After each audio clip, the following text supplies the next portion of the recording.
Twelfth fail movie हाल ही में Disney plus Hotstar पर release हुई और क्या तूफान मचा रही है। जहाँ पे भी जाओ, इंस्टाग्राम पे जाओ, ट्विटर पे जाओ या यूट्यूब पे जाओ, बस मुझे ट्वेल्थ फेल मूवी के क्लिप्स देखने को मिल रहे हैं।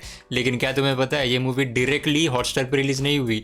ये एक्चुअली अक्टूबर के महीने में थिएटर्स में रिलीज हुई थी, जिसका मैंने रिव्यू भी किया था, वो तुम यहाँ पे चेकआउट कर सकते हो। And this is my best movie, this is actually my favourite movie of this year and a movie very close to my heart for various reasons. लेकिन इस मूवी के बारे में बात करेंगे। मूवी में आपको देखने को मिलेगा लैक ऑफ म्यूजिक, मतलब इतने सारे सीन्स में आपको म्यूजिक ही नहीं मिलती है, लेकिन बस एम्बियंट जो साउंड होता है बैकग्राउंड का, जहाँ पे समझ लो कि गाड़ियाँ जा रहे हैं, तो वैसे वाले साउंड यहाँ पे यूज़ किए हैं, जो बहुत ही आपको एक रॉनेस वाली फीलिंग देती है। मतलब एक आज अलग सा कनेक्ट बना लेते हो कि हाँ, I can relate to this story. मतलब it's a very very good movie. लेकिन मैं इसका एक इंटरव्यू भी देख रहा था, मैं विदु विनोद चोपड़ा का एक इंटरव्यू देख रहा था, जो इस मूवी के राइटर डायरेक्टर खुद है, और उन्होंने इस इंटरव्यू में काफ़ी सारे अच्छी अच्छी चीज़ें बताई इस मूवी के बारे में और इस मूवी के मेकिंग के बारे में, जो मुझे लगा कि आपके साथ शेयर करनी चाहिए। जैसे कि उन्होंने एक बात ऐसी बताई कि जब उन्होंने इस मूवी को लिखने पे काम शुरू किया था, तब उनकी उम्र थी 66 ईयर्स और अभी उनकी उम्र है 71 ईयर्स। यानी कि उन्होंने 3 साल इस मूवी को लिखने में लगाए थे, फिर उसके बाद शूटिंग वगैरह, तो अभी ऑलमोस्ट 4 साल से 4 साढ़े 4 साल से वो इस मूवी के अंदर ही है।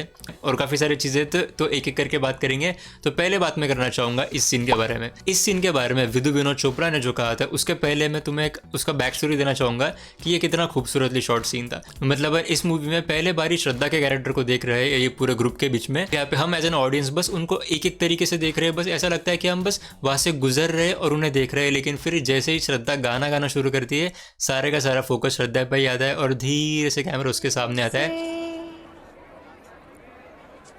मतलब वो एकदम ऐसा हैप्पीनेस वाला सीन था, अंदर से एकदम अच्छी वाइब आ रही थी वो सीन को देखने के बाद। लेकिन जो इस सीन को एक नॉच और भी आगे लेके जाता है, वो है श्रद्धा की कास्टिंग। मैं ऐसा क्यों बोल रहा हूँ, क्योंकि विदु विनोद चोपड़ा ने ऐसा बताया कि उस सीन में जो हमें गाना सुनने को मिल रहा है, वो एक्चुअली श्रद्धा के जो कैरेक्टर निभाया है मेघा शंकर ने, उन एक्ट्रेस ने, तो उसने वो गाना वहीं पे गाया है। मतलब ऑन सेट लोकेशन पे ही वो गाना उसने खुद वहाँ पे बैठ के गाया है। और ये चीज़ विदु विनोद चोपड़ा के माइंड में पहले से थी, इसीलिए जब वो मूवी की कास्टिंग कर रहे थे, तब उन्होंने ऐसा डिसाइड करके कास्ट किया था कि जो मैं फीमेल लीड को कास्ट करूंगा, उससे गाना भी गाना आना चाहिए। तो आप देख रहे हो कि कितनी पहले से उन्होंने ऐसी प्लानिंग करके रखी थी। And no doubt that scene is such a beautiful scene of this movie. फिर अब बात करेंगे ऐसे ही थोड़े से माहौल बनाने की चीज़ पे।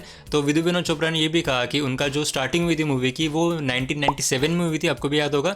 तो 1997 में चंबल जो गाँव था वहाँ पे हुई थी। उन्हें एक ऐसा एटमॉस्फेयर बनाना था कि जो एकदम ट्रू लगे, रॉ लगे 1997 के साथ। जितने भी लोग मूवी पे काम कर रहे थे, सारे के सारे क्रू मेंबर्स, उन सबको ऐसा लगे कि हम ट्रांसपोर्ट हो चुके हैं 1997 में। वैसा एनवायरनमेंट उन्हें तैयार करना था और उसके लिए उन्होंने क्या किया, सबसे ईजी चीज़, जितने भी सारे मोबाइल फ़ोन्स थे उन सबको बैन कर दिया, सबके मोबाइल्स ले लिए, और there were no phones on the shoot for that Chambal वाला जितना भी सीक्वेंस उन्होंने शूट किया था। तो उनका ऐसा कहना था कि उनको अगर वैसा एटमॉस्फेयर अगर वो बना पाए तो वो नेचुरल से एक्टिंग निकल के आएगी। और ये एक्टिंग, नेचुरल से एक्टिंग निकलने के लिए एक और उन्होंने एग्जांपल दिया था कि जो गुरी भैया का रूम वाला जो शॉट था एकदम स्टार्टिंग में, जैसे कि हम देखते हैं कि मतलब एक छोटी सी लॉबी में से जाके हम गुरी भैया के रूम में जाते हैं, तो वो सीन भी उन्होंने लोकेशन पर जाके शूट किया था, ना कि किसी स्टूडियो में। और उनका ऐसा कहना था कि अगर मैं उसे कोई भी स्टूडियो में शूट कर सकता था मुंबई में बैठ के, लेकिन जो एटमॉस्फेयर है, जो फील है, वो जो रॉनेस वाली फील है, वो एक्टर को हिट नहीं करती थी। और उसके लिए मैंने इसे रियल लोकेशन पे शूट किया, जिसके वजह से इट डेफिनेटली मेक्स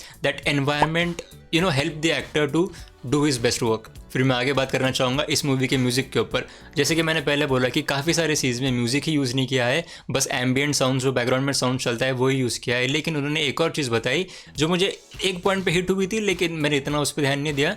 पर जो चीज़ थी वो ये थी कि जो भी ट्रेडिशनल वाले जितने भी इंस्ट्रूमेंट्स है, म्यूजिकल इंस्ट्रूमेंट्स है, वो एसोसिएट करते हैं हमारे मनोज शर्मा के कैरेक्टर के साथ। क्योंकि एक लाइन थी मूवी में जहाँ पे मनोज शर्मा श्रद्धा को बोलता है कि तुम्हारी और मेरी दुनिया अलग है। तुम नहीं समझोगी श्रद्धा, तुम्हारी और मेरी दुनिया बहुत अलग है। और वही उसका पूरा एसेंस था, जिसका इस्तेमाल उन्होंने पूरे मूवी के म्यूजिक में किया। जैसे कि श्रद्धा के जितने भी इंस्ट्रूमेंट्स है वो पियानो वाले इंस्ट्रूमेंट्स, यानी कि थोड़े से मॉडर्न वाले इंस्ट्रूमेंट्स है। लेकिन मनोज के जितने भी इंस्ट्रूमेंट्स है वो सारे के सारे पुराने वाले इंस्ट्रूमेंट्स है। और एक सीन में जब उन दोनों का मिलाप होता है, तब वो सारे musical instruments they also merge and make that beautiful melody. तो आप देख सकते हो कि कैसे म्यूजिक को उन्होंने एसोसिएट किया अलग अलग कैरेक्टर्स को और उन कैरेक्टर्स के डिफरेंसेस को। फिर एक और बात उन्होंने बताई कि इस मूवी को लिखने में उन्हें इतना समय क्यों लगा और इस मूवी के कुछ कुछ डायलॉग्स इतने इम्पैक्टफुल क्यों थे, क्योंकि उन्होंने 260 बार इस मूवी के ड्राफ्ट्स लिखे थे, मतलब इस स्क्रिप्ट को रीराइट किया गया था 260 बार। और उन्होंने ये भी कहा था कि कुछ कुछ सीन्स तो उन्होंने 100 बार के भी ऊपर लिखे थे।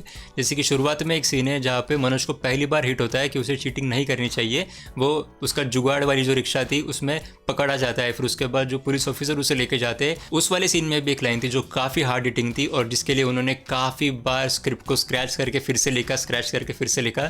और वो लाइन थी, तो ऐसा लगा कि अगर किसी सही इंसान के हाथ में ताकत हो तो बात अलग है। और ऐसे ही उन्होंने काफ़ी सारे इंस्टेंसेस भी बताए कि कुछ कुछ लाइन्स इतने क्रिटिकल थे कि उन्होंने काफ़ी बार उसने लिखा, काफ़ी बार लिखा, इरेज किया, लिखा, इरेज किया और उसके बाद वो सारे लाइनों पे पहुँचे। और एक्चुअली मैंने ट्विटर पे कल एक क्वेश्चन देखा था, किसी ने पोस्ट किया था, तो उन्होंने कहा था कि 12th फेल के बारे में इतनी बात लोग कर रहे हैं लेकिन इतने हाइप करने जैसा इसमें क्या है जो ऑलरेडी TVF के लोगों ने नहीं किया हो। मतलब जो रॉनेस है, जो सारी स्टोरी है एस्पिरेंट्स के वगैरह, अंडरडॉग स्टोरी है, वो तो सब कर चुके हैं। तो मेरे दिमाग में बस पहला थॉट ये स्ट्रक हुआ कि ये मूवीज़ बेस्ड है रियल लाइफ स्टोरी पे, लिटरली रियल लाइफ लोगों पे बेस्ड है।